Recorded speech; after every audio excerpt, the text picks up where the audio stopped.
I'm pretty sure LeBron may beat me, based on who's going to be making the voting. So I say that to understand that, it is what it is. I don't wear it, I don't showcase it, I don't rub it in other people's faces. Someone else's opinion.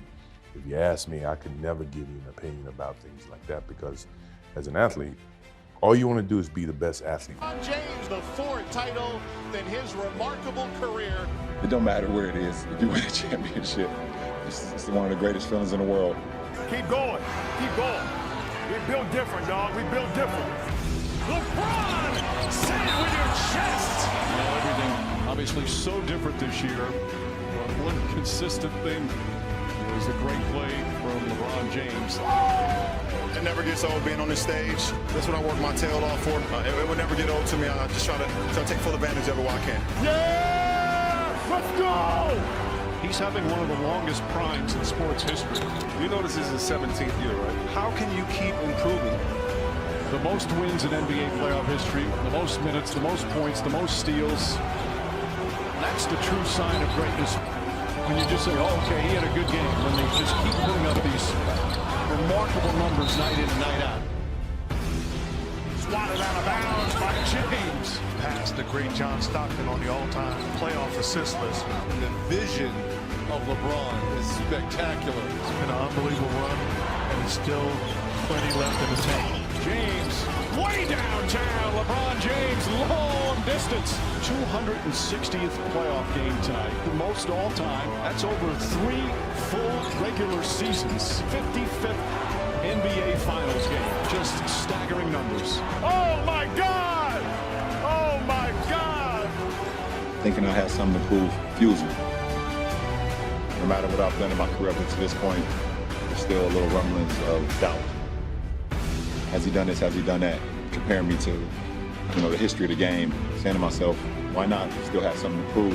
LeBron James caps off his 17th year with a triple-double in an NBA championship clincher. 28 points, 14 rebounds, 10 assists, and banner number 17 will soon hang in the rafters. It means a lot to represent this franchise. I told Jeannie when I came here that I was going to put this franchise. When we did the interview 12 years ago, you made a big point that you wanted it to be private, that you wanted to take back your wife, that you had been in the public eye and so forth and so forth. Now, I'll be jumping around, but I have this burning question that I think you're in a very unique position to answer.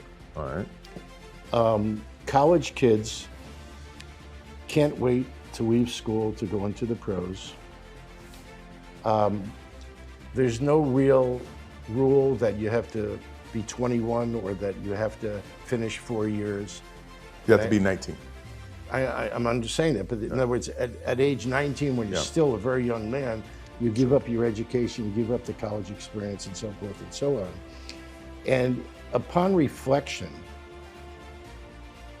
I know that you're going to say that some people, for financial reasons, need to, but what do you think is really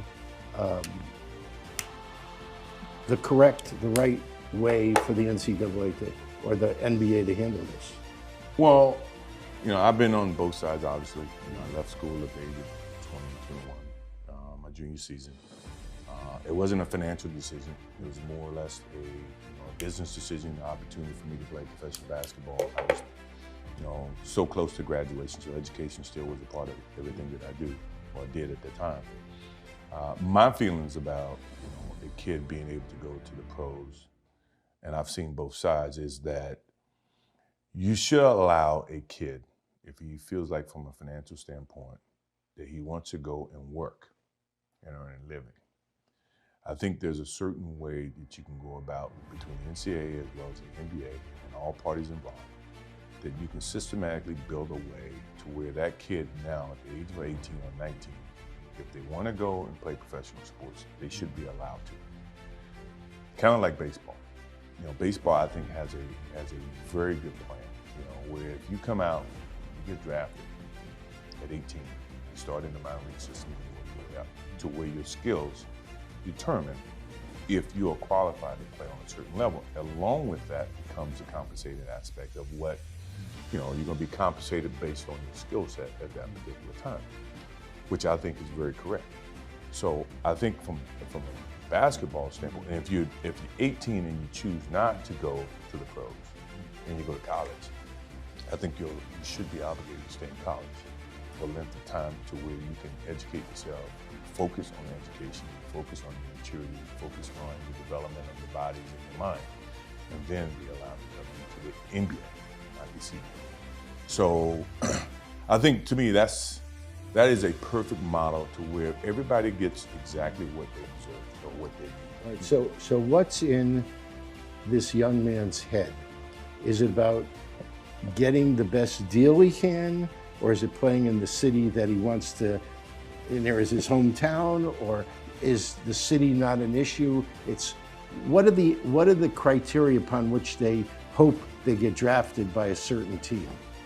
Well, I mean, I think that's a little bit hard to determine because in a professional league of multiple teams, when I say a league, you want to be able to have competitive balance within the league. And if a player or an individual can choose based on the city to go to whatever respective team that he wants, you may have, you're going to have some discrepancy in terms of the talent pool and the competitive nature of it. So if everybody wants to go to Chicago, you only can have 12 jobs in Chicago. Chicago is going to get all the best players. What about Dallas? What about Washington? What about these other cities? Detroit, Indiana, where they may not be metropolis of cities, but they still have passion for the game of basketball. And you're starting to see a little bit of it now to where all the stars are starting to gang up and go on one team. I think it's going to hurt the overall aspect of the league from a competitive standpoint.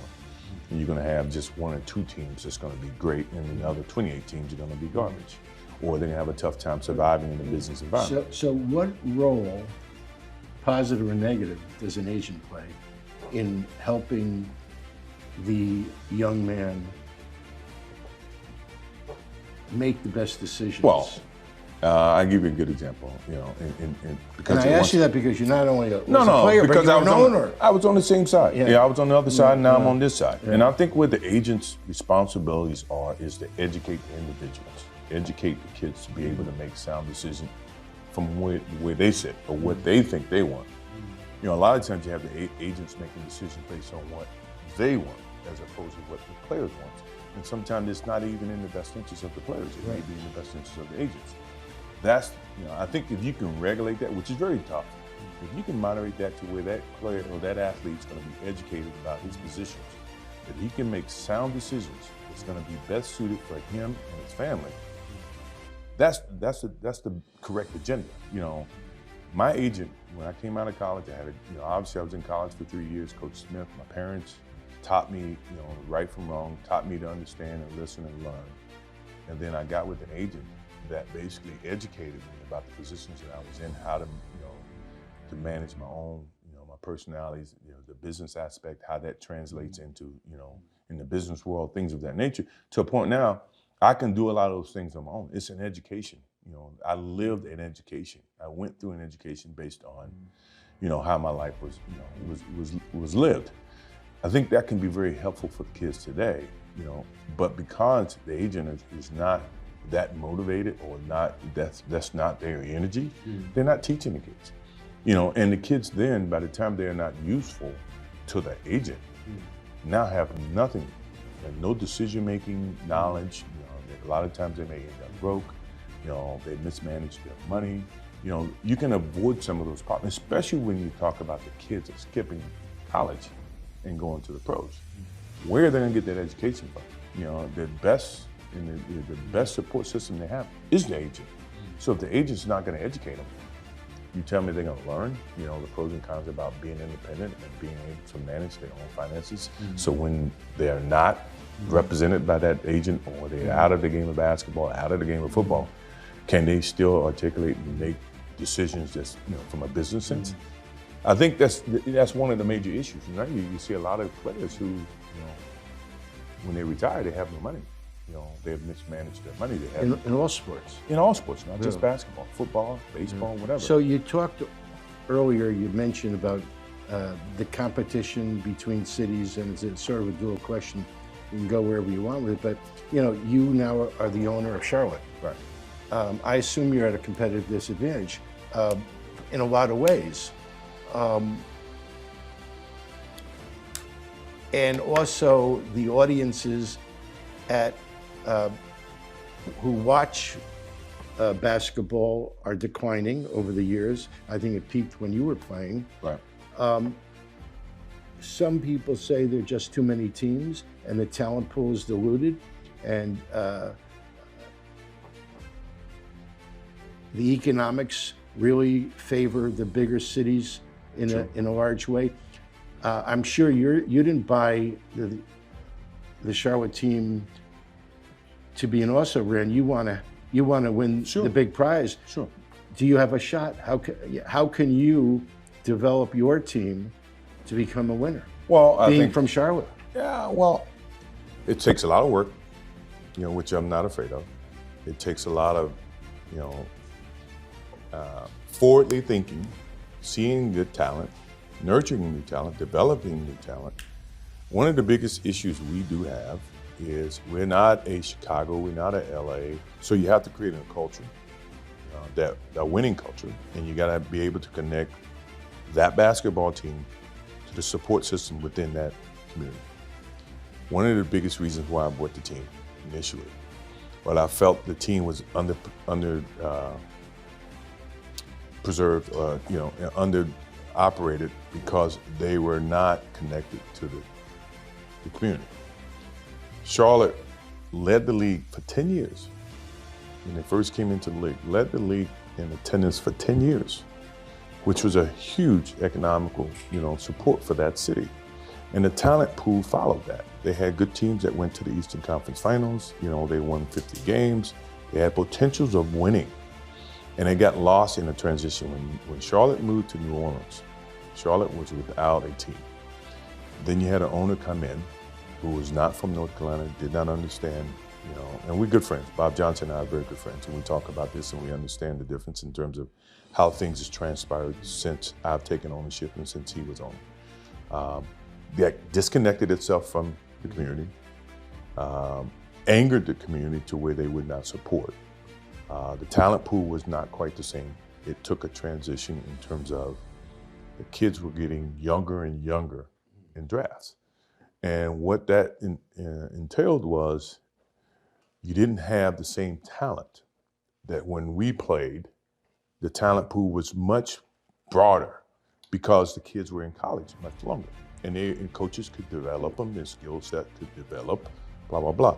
So as the rules and the more players started to forego college and go to the NBA, what eroded was the talent pool as well and the education of basketball.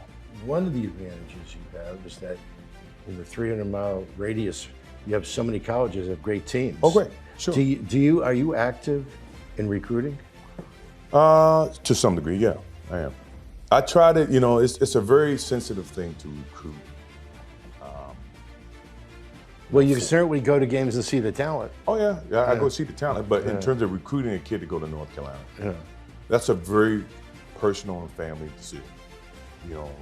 Maybe North Carolina doesn't best suit that kid. Maybe. No, I'm talking about once they're in college. Once they're in college, it's not a recruitment anymore. It's a draft. Yeah, but you can decide who it is you think. Well, right. You can evaluate it, but if you're at the 9th pick, you got to have 8 other teams pass on that particular player. So you're going to have to understand what may fall back at you at 9. So we have a good department that we put so much emphasis because, as you see, the star players are not rushing to small markets. So your selection of the talent has to be a little bit more worked at and selective for your team and your culture and for the city and from a coaching standpoint as well as from an organizational standpoint. So I put more emphasis on draft than what I used to because you're not going to be able to get LeBrons of the world to come to Charlotte. You didn't wake up, or when you were playing for the Bulls, I'm sure it was not on your mind that your dream is one day to own a team, but I'd like to know when the light shined on you that this is something I want to do, and what was it that motivated you to own a team? Because no player's ever done that before. Well, I always wanted to be connected to basketball because my love is always going to be towards basketball. And the best way that I think I can pass on the knowledge that I have for the game of basketball to tomorrow's players is through ownership. You know, being able to, you know, to earn the respect of the players, be able to communicate with the players, to give them the understanding of what it takes to play in the league and to excel within the league. So when I got out of basketball in 2003, actually I got out in 1998, you know, when the team was dismantled. I really didn't know what I was going to do in terms of ownership. So I looked at, and I was presented an opportunity to be a part of a ownership in Washington from a general manager standpoint. And with that came an education of understanding what it took. So quite naturally, you're gonna make mistakes, you're gonna understand you're gonna make mistakes. The most important thing about making mistakes is being able to learn from them and not be able to duplicate the same mistake. So when I got the opportunity to be a part of the Washington Wizards at the time, Ted Leonsis brought me in as a part of his group. That's where I got my feet wet in terms of ownership. And it was intriguing enough. I didn't have the experience of ownership. I knew what it took, which was a lot of money, a lot of financial support. But the knowledge in terms of being able to transition from a basketball player who could impact a game and determine the outcome to where now you sit up in an office and have not the same control. You have to be able to live vicariously through the players that you select, which sometimes you're going to make mistakes. And with that mistakes, you got to be able to make adjustments. And that's what I learned in Washington. And in my first couple of years, I was the general manager. Then the next couple of years, I went down and I played because I still felt I can impact the game from a player standpoint. Not with the same magnitude of what happened in Chicago, but from a teaching standpoint, saying that, okay, a lot of these kids, they believe in leadership from a physical sense, where that I can show you how hard it takes to work. I'm in the gym, the first one in the gym, the last one in the league, blah, blah, blah.